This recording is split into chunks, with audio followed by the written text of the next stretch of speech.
And today's reading I'm going to be reading Milk and Honey, Devotional by Cambria Joy. Hosea, a taste of commitment. She did not know that it was I who gave her the grain, the wine, and the oil, and who lavished on her silver and gold, which they used for ball. Hosea 2:8. You don't bite into a strawberry expecting to taste an apple. We usually put our expectation behind hopes that are based not on wishful thinking but on insurance. When we expect to taste a sweet berry, we open our mouths with the hope and an anticipation of that flavor in mind.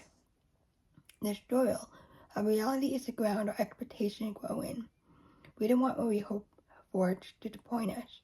We want to bite into a strawberry and get a strawberry, and a juicy, perfect one at that.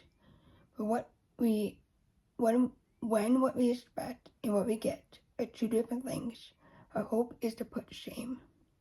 We can taste it immediately. The reality is, all we ever want in this life is found in God's hand. That's a hope we can be sure of.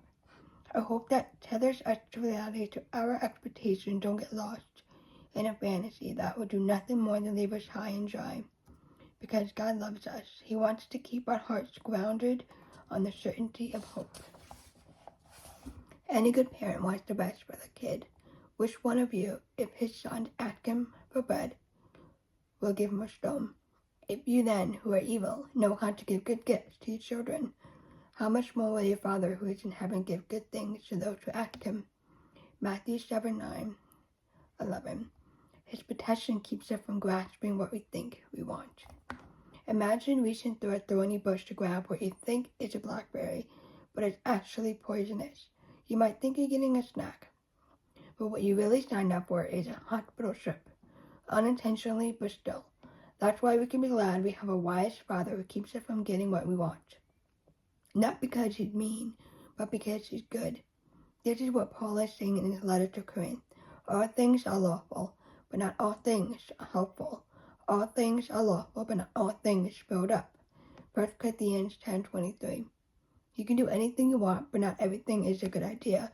And the law of God says, therefore I will hedge up her way with thorns, and I will build a wall against her, so that she cannot find her paths. Hosea 2:6. The God who gives Israel grain, wine, and oil is the same God who hedges her in with thorns.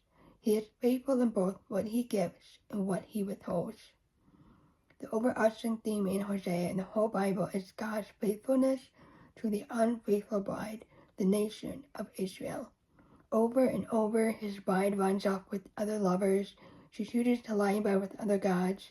She breaks the covenant with her first love, the one true Creator God. She follows her passions instead of being committed to her vows. And guess how God responds? He stays true to His nature. He responds with faithfulness, because even if we are faithless, He remains faithful, but He cannot deny Himself. 2 Timothy 2:13. And being faithful is more than something He does. Faithfulness is in God's DNA. Faithful is who He is. God would never put our hope to shame. Even when we get what we don't expect from Him, He's faithful to give us exactly what we need, whether thorns or grain or wine. Maybe we have a lot more of God's love to learn about than what we think. The opposite of love is not hate, it's indifference. If He didn't love us, He let us run off.